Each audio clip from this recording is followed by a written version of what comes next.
Business with a servant's heart. Welcome to the podcast. Inspiration, motivation takes. Listen to the podcast. We're all about to talk about life.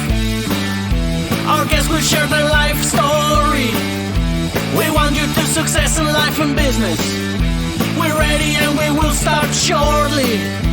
We're gonna talk about life. We're going to speak on business. You're gonna shine bright. We are going to witness. Business with a servant's heart. With hosts Steve, Ramon, and Ray. Inspiration, education talks. Listen to the podcast.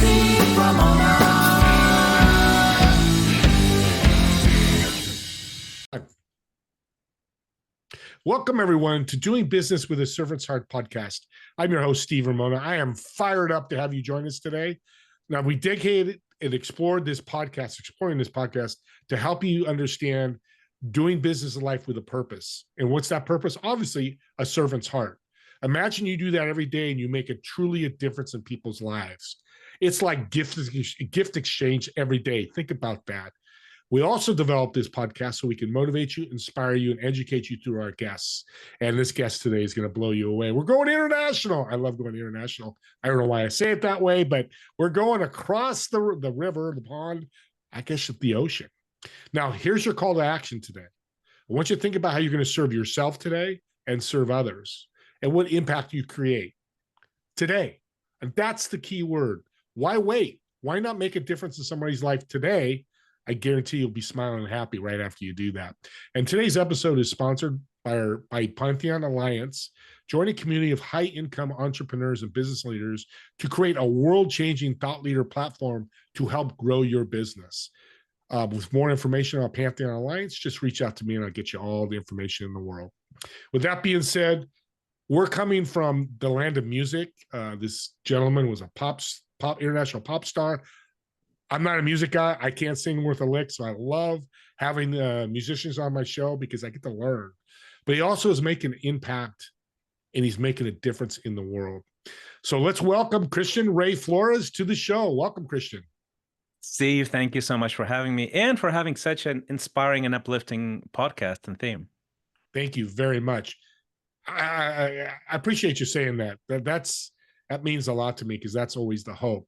We talked before the show about giving our stuff away free. You mentioned about most of my stuff's free, 1%. Talk about that and why you do that.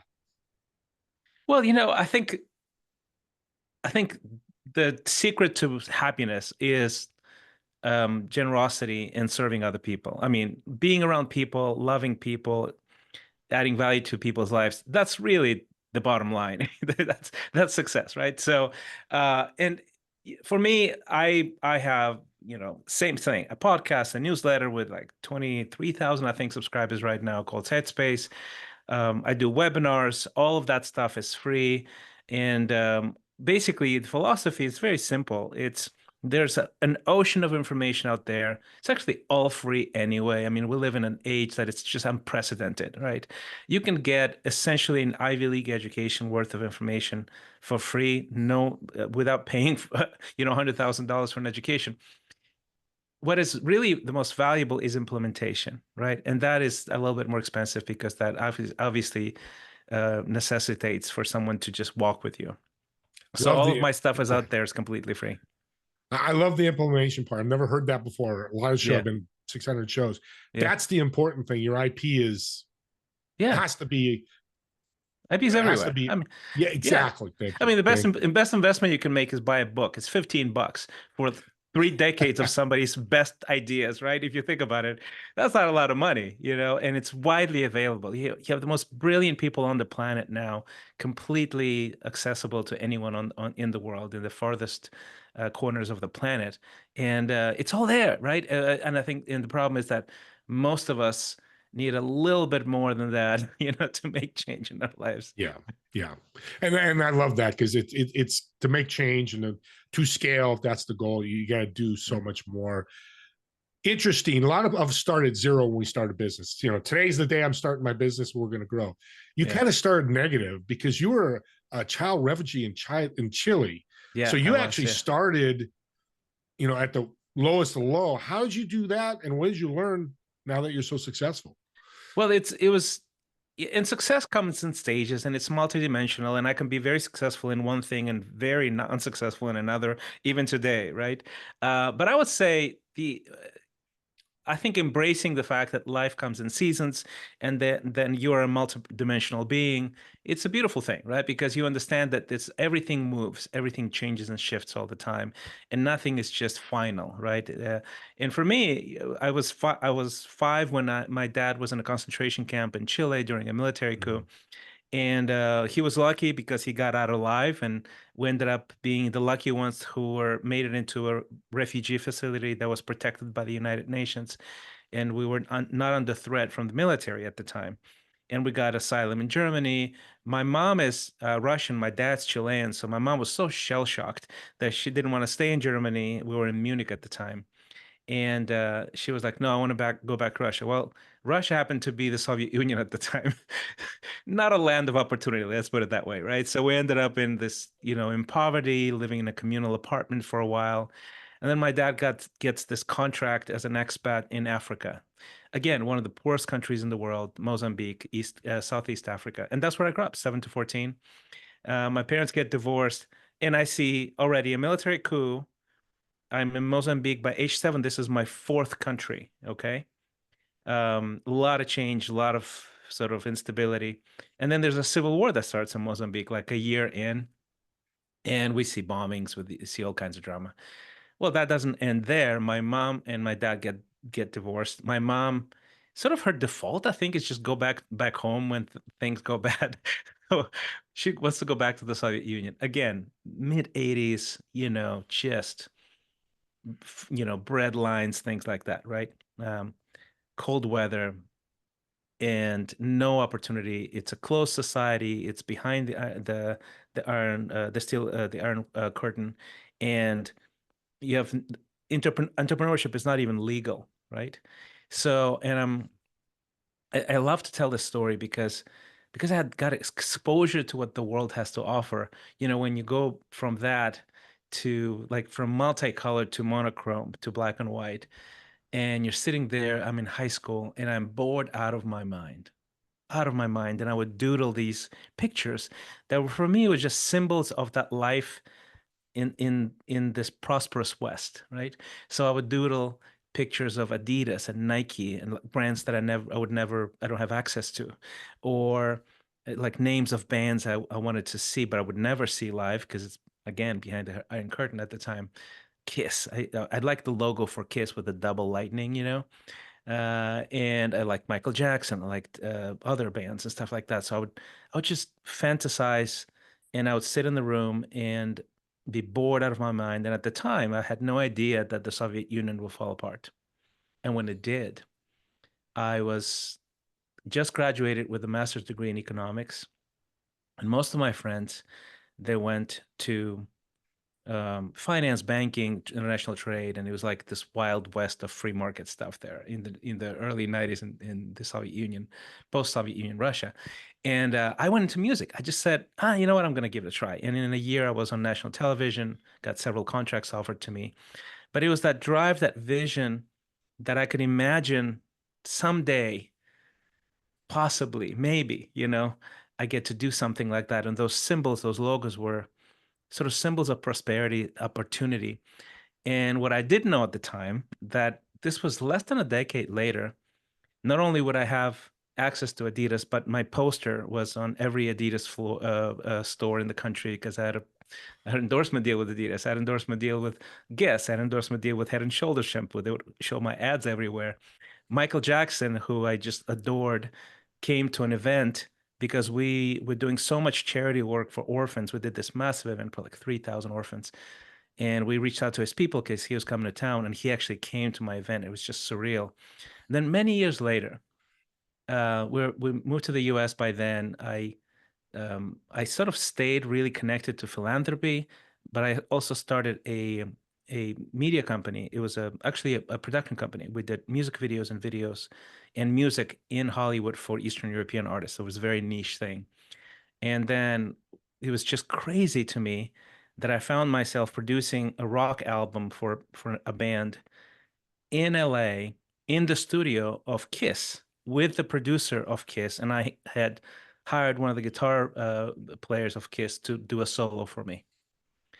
And I tell you the story just to explain that I think the most important piece, the central piece, was you can imagine yourself doing something. And that's just the beginning. That's the spark. Actually, that was taught to me by another one of my music heroes. He's a jazz and pop producer. His name is George Duke. And we're sitting in his studio in the Hollywood Hills. And of course, I love him, grew up listening to him.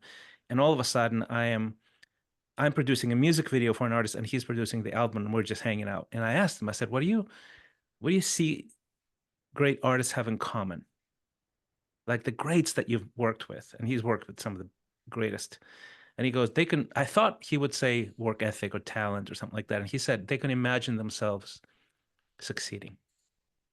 So that's sort of the quick version of the transition from minus to plus, right?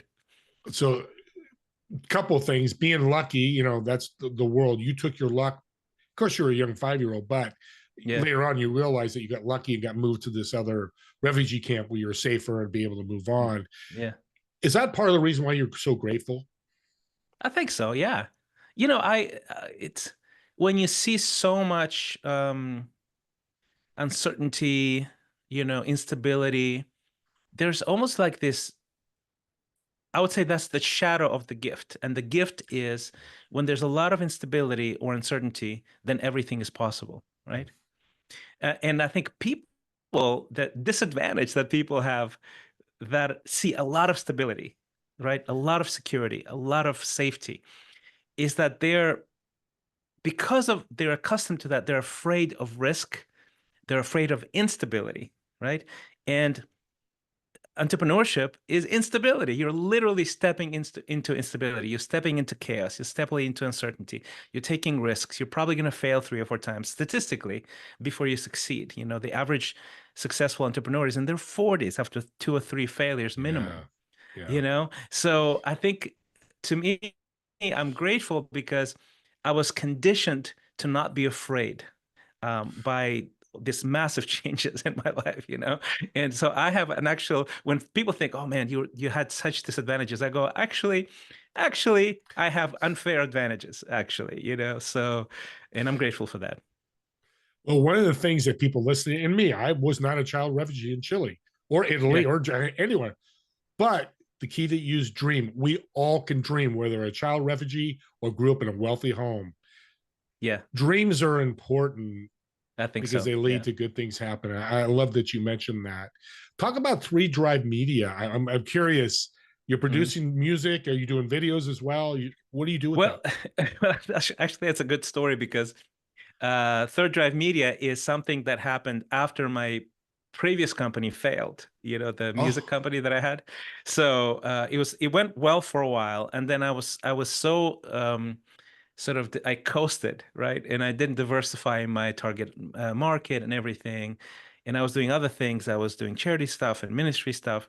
And I was like, oh, this is great. This is sort of an autopilot. And then turns out it was not an autopilot. And if you build something on markets that are unstable, then you have instability inherently in your business model. But I didn't think it through, and the whole thing went down the tubes, right? So I had to start something over. And I started. It was sort of the same. If you do music and personal brand is literally what I started with. That was my first success, is my personal brand. So you realize, oh, I can totally do this for businesses, for entrepreneurs and things like that. So I started a company called 3 Drive Media, and it was just video marketing. And then it was web and design and messaging and and brand strategy and that kind of thing. So that's what it evolved to that from the previous failure. And it's an evolution, basically. What I love, you're an international pop star. You met Michael Jackson. I mean, big story that you told us earlier, but you had a failure. So failure doesn't care if you're successful or poor or all that in between. You're still going to fail. What drove you to start, to keep going and saying, you know what, I've got money, I've got all this, I'm not going to try to fail again? Oh, and I actually ran out of money as well, So Okay. I didn't Mm. manage my money well at all. That's actually my Okay. weakest spot. I'm not really good with money. Right. I'm really good with creativity. I'm really good with all kinds of things, but I'm not really good with money inherently. So that's like something I'm really focusing on right now. But that's sort of what I was saying earlier, is that, you can be very successful in some areas and very non-successful in others, right? And when I coach people and I do performance coaching, that's sort of my passion, right? It is I help them develop this multidimensional success and see their lives across the most important dimensions of life. Because if you don't pay attention to the dimensionality of life, you will succeed in one area and fail in the other one, and this other thing that does you in will influence the first thing that you're really Mhm. focusing on and care about, right? And I think I think it's the classic overachiever type stuff is we overinvest in our outer game, right? The things that we get rewarded for, the money, the scalability, whatever, right?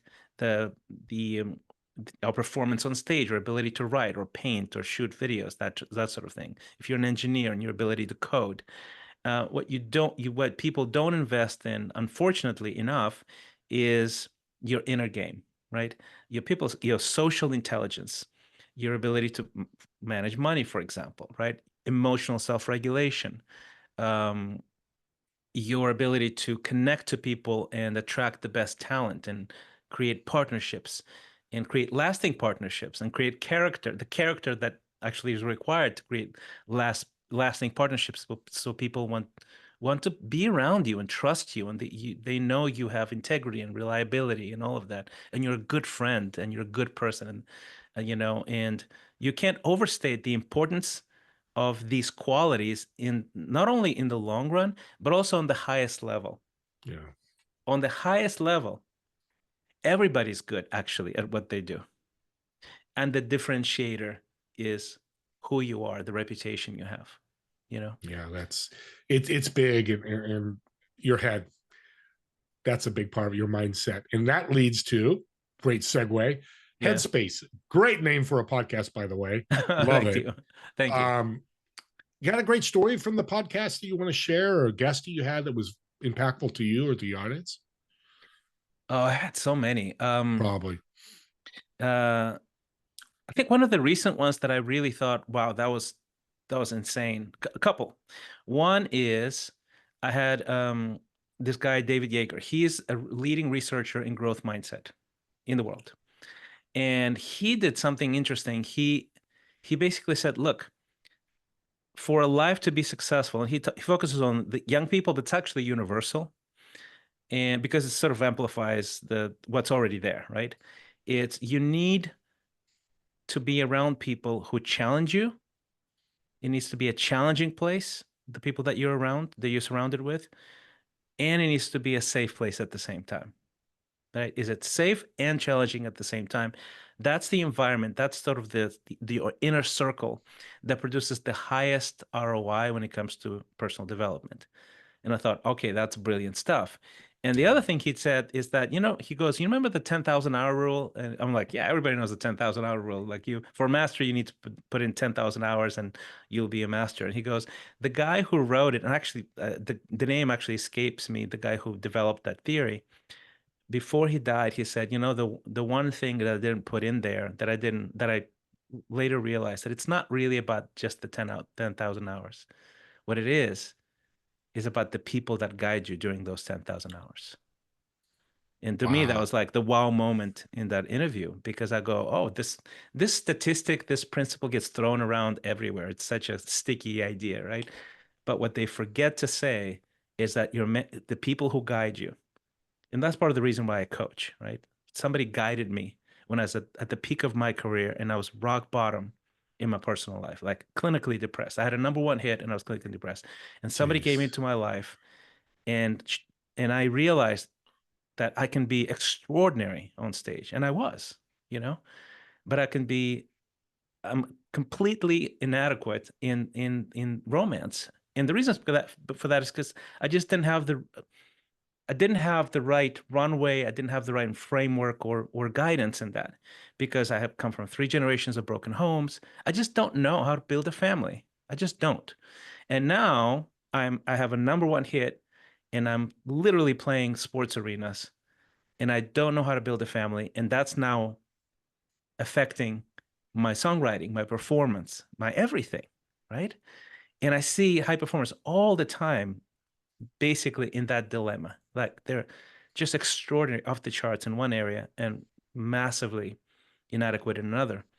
And that I got this guy who was actually a missionary, a Canadian missionary, who reframed my understanding of romance and marriage and family. And it changed me so profoundly and gave me all kinds of downstream opportunities, even in other areas, because I have sort of this core that is better, right? That is on a high level, fixed.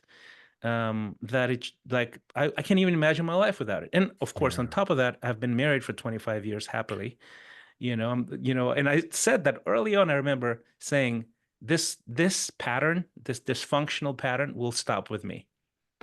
And I can be terrible at anything, but I will not be terrible as a family person.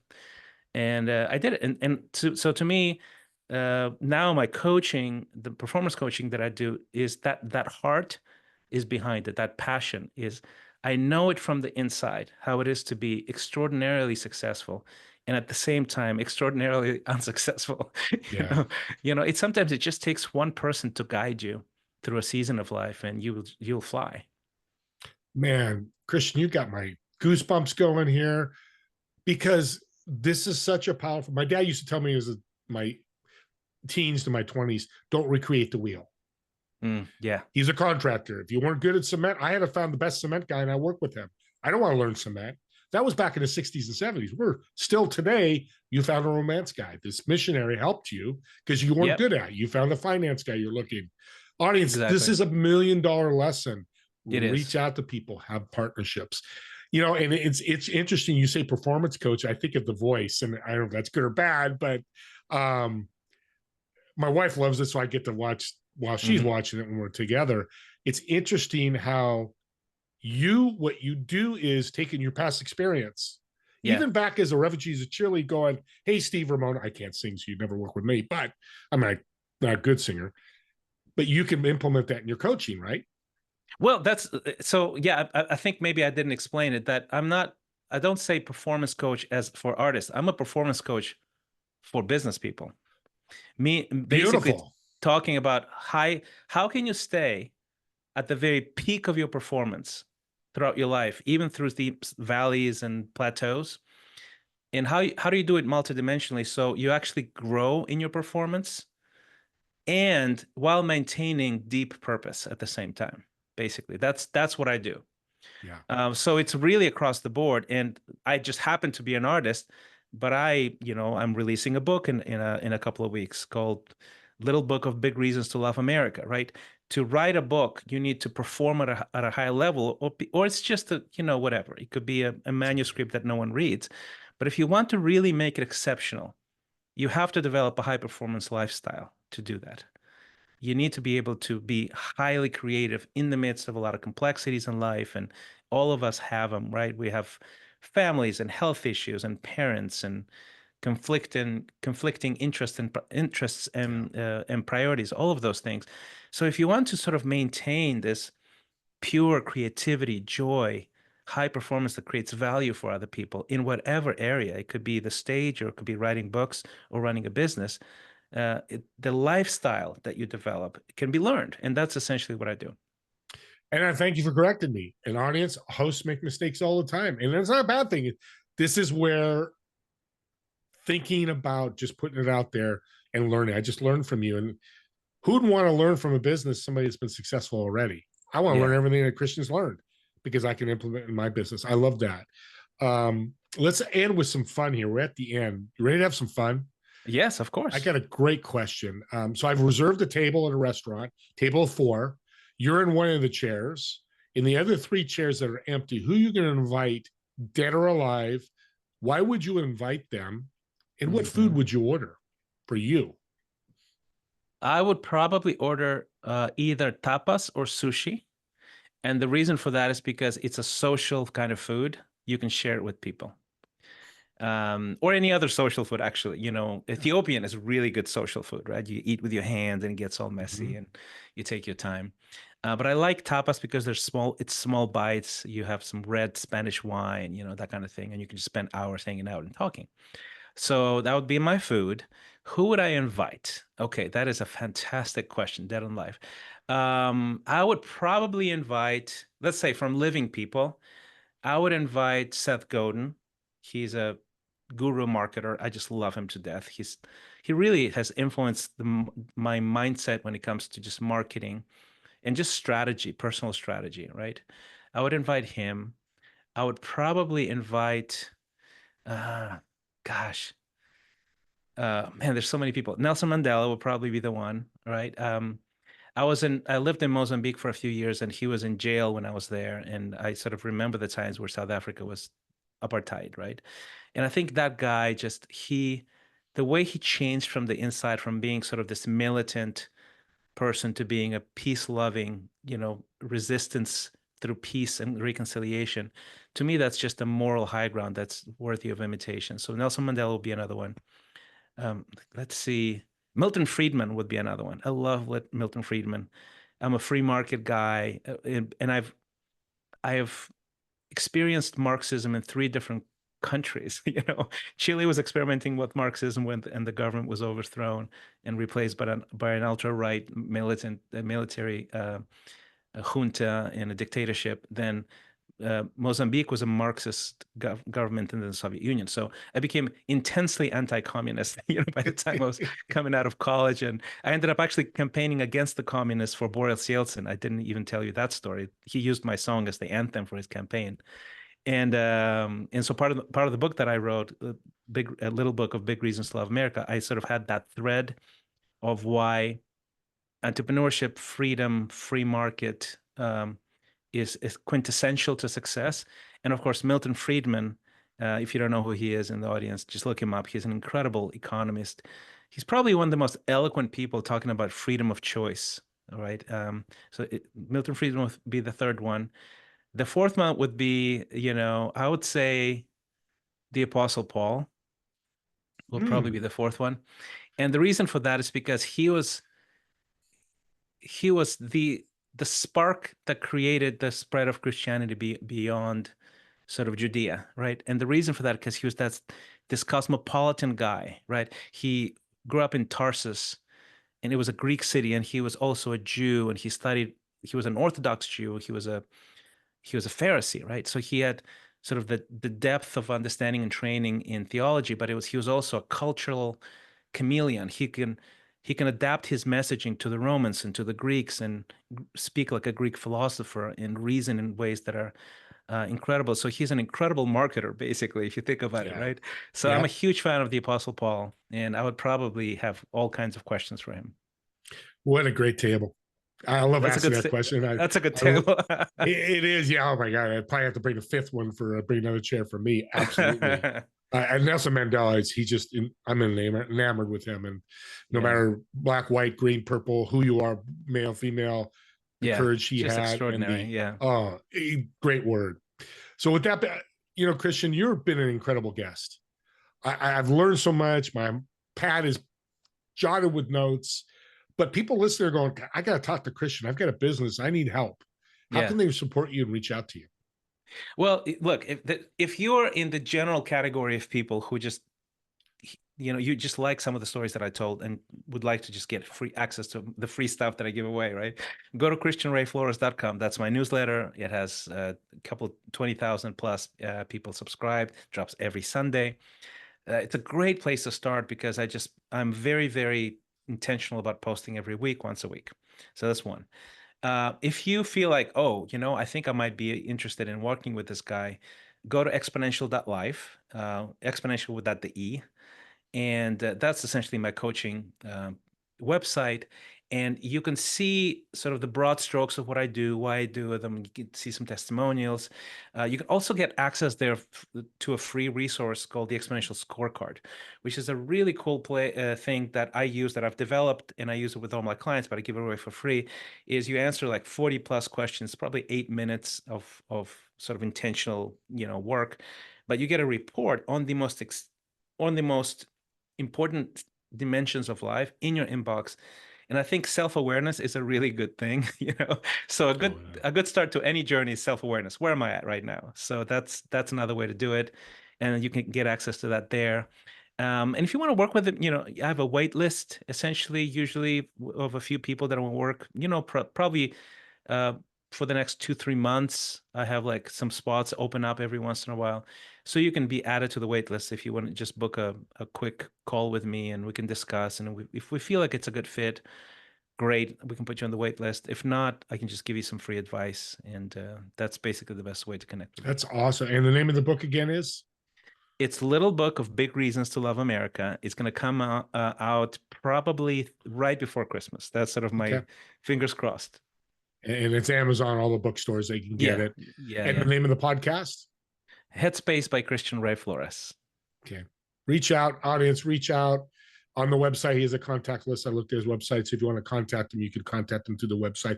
All that information will be on the show notes description. And as I always say, your call to action at the end is to subscribe to the YouTube channel. But here's why.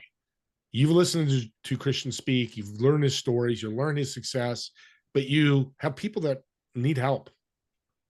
Send this podcast so somebody could watch and go, yay or nay. Christian's not going to go, if they're not want to connect with me, that's fine. I'm the same way. If you don't like, that's fine. But now you get to give them a gift of listening to Christian. I think podcast links are gifts because they're motivating you, inspiring you, educating you, just like Headspace, same thing. Please subscribe there. How many hosts tell you to subscribe to another podcast? Because same thing. Those links are so valuable that 10-minute view or listen to that person you could change somebody's life. Also comment on the YouTube channel. If it's for Christian, I'll make sure he gets the comments. It's a critique to the podcast. Me and Christian want this to be all about you. It's not about us. We're just here to motivate, inspire, and educate you. And as always, me and Christian want to thank you all for watching or listening to this podcast. And we'll see you on the next episode of Doing Business with a Servant's Heart. Have a great day, everyone.